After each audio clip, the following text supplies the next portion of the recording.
जिस तरह से प्रधानमंत्री मोदी जी इस देश के सबसे भ्रष्ट नेताओं को ईडी और सीबीआई से डरा के या पैसों का लालच देके दूसरी पार्टियों से तोड़ के अपनी पार्टी में शामिल कर रहे हैं, क्या मोहन भागवत जी उनसे सहमत हैं? मैं इनसे पूछना चाहता हूं, कुछ शर्म आती है?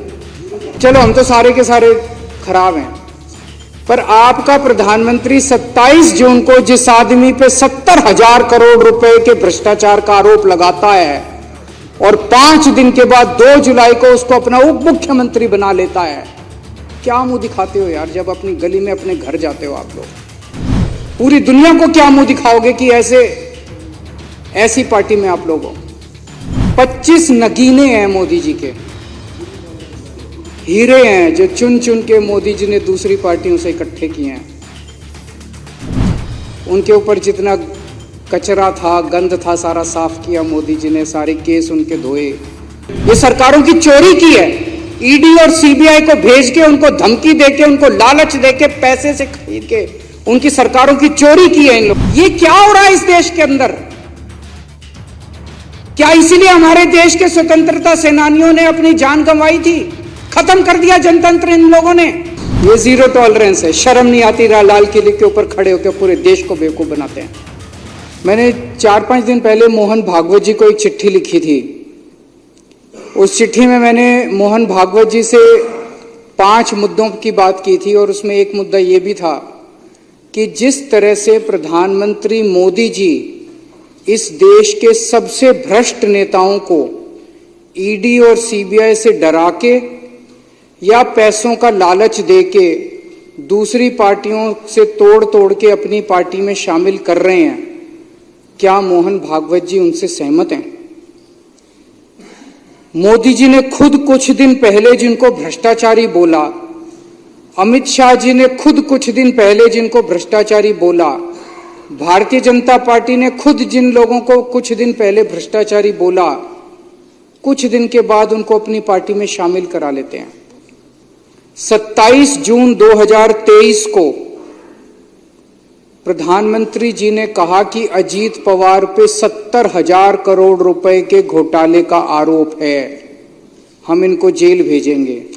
27 जून 2023 और 5 दिन के बाद 2 जुलाई को उनको अपनी सरकार में शामिल करके उनको उप मुख्यमंत्री बना दिया।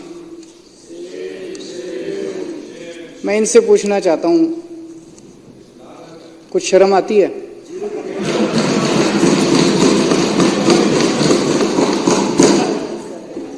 चलो, हम तो सारे के सारे खराब हैं, पर आपका प्रधानमंत्री 27 जून को जिस आदमी पे 70,000 करोड़ रुपए के भ्रष्टाचार का आरोप लगाता है और 5 दिन के बाद 2 जुलाई को उसको अपना उप मुख्यमंत्री बना लेता है, क्या मुंह दिखाते हो यार? जब अपनी गली में अपने घर जाते हो आप लोग, पूरी दुनिया को क्या मुंह दिखाओगे कि ऐसी पार्टी में आप लोग हो? 22 जुलाई 2015 को भारतीय जनता पार्टी एक वो निकालती है असम के अंदर, उसमें कहती है कि हेमंत बिश्व शर्मा बहुत बड़ा भ्रष्टाचारी है। 22 जुलाई 2015 को, और 1 महीने के बाद 23 अगस्त 2015 को उसको अपनी पार्टी में शामिल कर लेते हैं। ऐसे 25 नगीने हैं मोदी जी के, हीरे हैं जो चुन चुन के मोदी जी ने दूसरी पार्टियों से इकट्ठे किए हैं। ये मोदी जी के बहुत करीब हैं, चुन चुन के वो दूसरी पार्टियों से लेके आए। उनके ऊपर जितना कचरा था, गंद था, सारा साफ किया मोदी जी ने, सारे केस उनके धोए। अजीत पवार एनसीपी के होते थे, इनके ऊपर इकोनॉमिक ऑफेंसेस विंग का केस था, ईडी का केस था, दोनों केस बंद करवा दिए मोदी जी ने। प्रफुल्ल पटेल एनसीपी के नेता थे, सीबीआई का केस था, ईडी का केस था, दोनों केस बंद करवा दिए मोदी जी ने, अपनी पार्टी में शामिल कर लिया प्रधानमंत्री जी ने। प्रताप सरनायक शिवसेना का नेता था, इस पे ईडी का केस था, ईओडब्ल्यू का केस था, दोनों केस बंद करवा दिए मोदी जी ने, आप इस बीजेपी में शामिल कर लिया।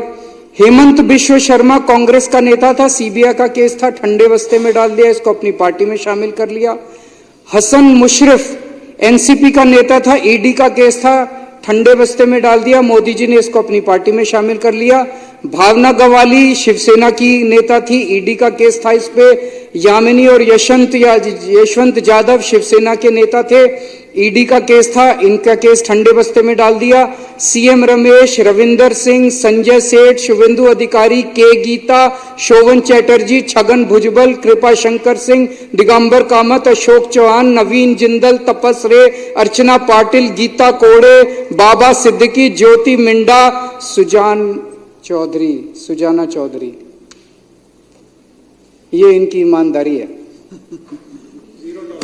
ये जीरो टॉलरेंस है। शर्म नहीं आती, लाल किले के ऊपर खड़े होकर पूरे देश को बेवकूफ बनाते हैं, कहते हैं ईमानदार हैं, भ्रष्टाचार के खिलाफ लड़ाई लड़ रहे। ये 25 नगीने हैं। वो पहले नवरत्न होते थे अकबर के जमाने में, अब ये 25 रत्न हैं प्रधानमंत्री जी के, जिनको मैं आरएसएस के अंदर कई ऐसे लोग हैं, प्रचारक कहते हैं उनको, जिन्होंने अपनी जिंदगी जो है वो आरएसएस को दी है।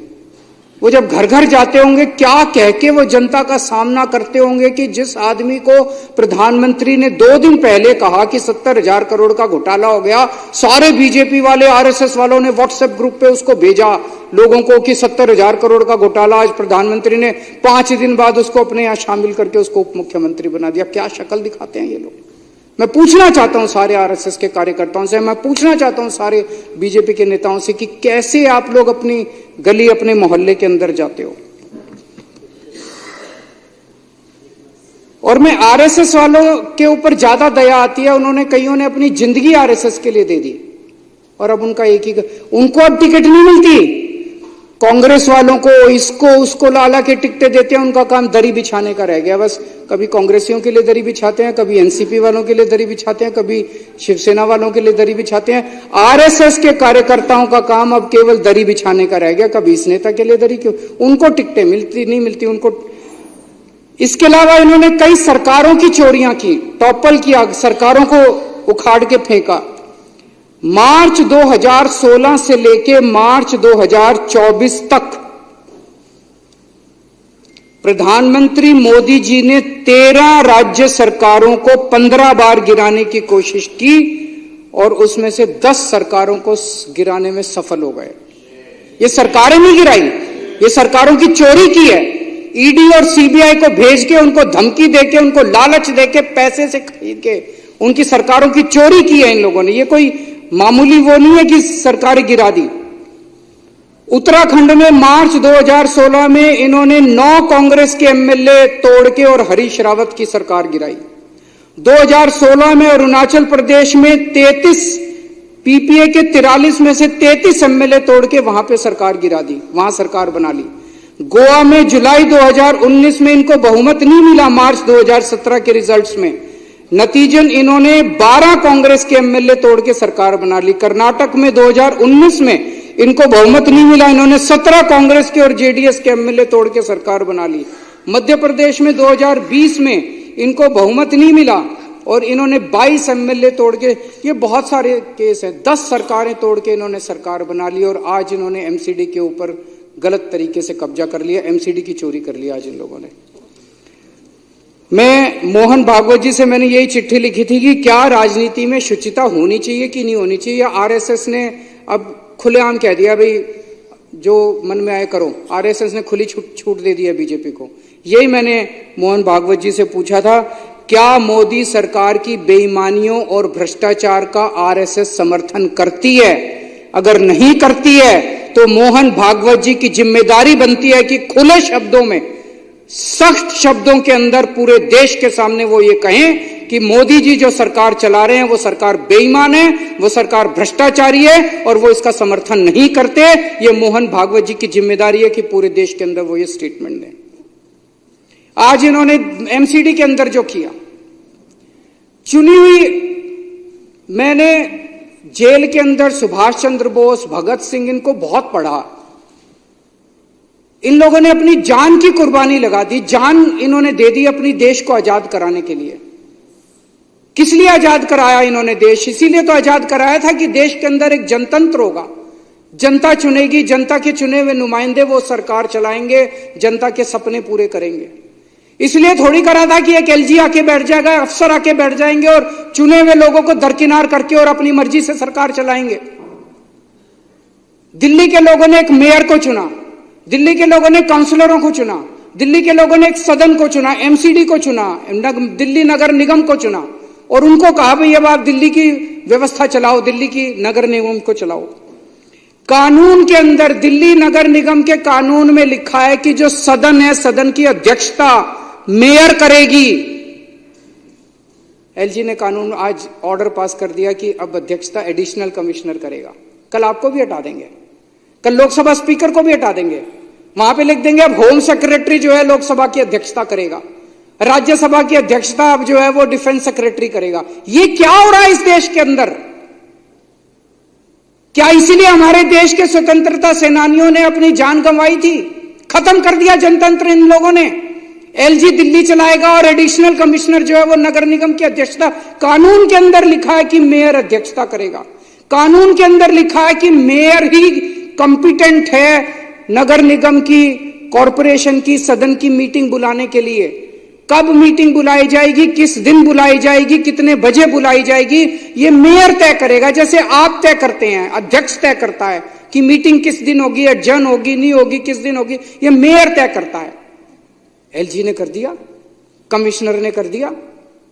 उसमें लिखा हुआ है कि 72 घंटे का नोटिस दिया जाएगा। कोई नोटिस, कल रात को 10 बजे नोटिस निकाल दिया कि आज 1 बजे, उसमें कोई कानून के अंदर उनको पावर ही नहीं है, ना कमिश्नर को पावर है, ना एलजी को पावर है। तो गुंडागर्दी मचा रखी है। उसके अंदर लिखा है कि नोटिस जो है सबके घर भेजा जाएगा। किसी के घर नोटिस नहीं पहुंचा आज, किसी के घर एक व्हाट्सएप कर दिया, व्हाट्सएप आधों को मिला, आधों को नहीं मिला, आधे दिल्ली के बाहर हैं। ये क्या, ये चुनाव कराया इन लोगों ने? तो आज इन्होंने एमसीडी की चोरी की है जो कि पूरे देश के सामने है और ये इसकी हम सख्त निंदा करते हैं। एक चीज और बहुत जरूरी है, सब लोगों को मैं आगाह करना चाहता हूं। ये लोग जानते हैं कि ये लोग दिल्ली हार रहे हैं, बुरी तरह से हार रहे हैं।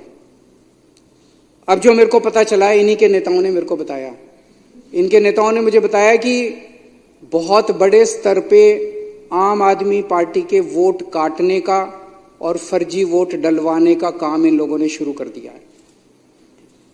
इन लोगों ने हर कॉलोनी में कुछ पेड एम्प्लॉइज रखे हैं।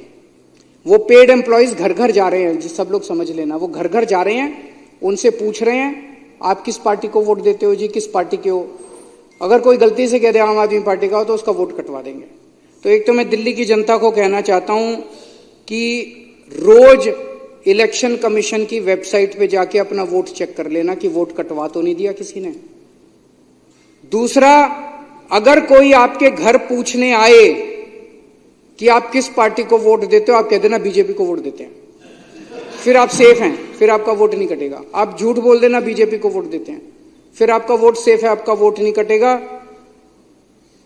और डेली अपने वोट चेक करना। और सारे मैं विधायकों को भी कहना चाहता हूं कि अपने अपने विधानसभा के अंदर जितने बूथ लेवल के आपके वॉलंटियर्स हैं उनको आगाह कर दीजिए, डेली बेसिस पे चेक करें किसका वोट कटा, किसका वोट डला, वो ठीक डल रहे हैं, गलत डल रहे हैं, इसके ऊपर अपने को निगाह रखनी है। और इतनी बुरी राजनीति मैंने कभी नहीं देखी थी। मेरा तो छोटा सा राजनीतिक जीवन है, मैं तो 10-12 साल से ही राजनीति में हूं, लेकिन इतनी बुरी राजनीति मैंने देश के अंदर कभी नहीं देखी थी। और मैं उम्मीद करता हूं कि हमसे जो बन पड़ेगा हम वो सब करेंगे देश की राजनीति को साफ करने के लिए। उसी के लिए आए हैं, देश राजनीति को साफ करना और जनता की सेवा करनी है। भगवान हमें अपना आशीर्वाद दे और हमें अपनी दिशा दिखाता रहे। बहुत बहुत शुक्रिया।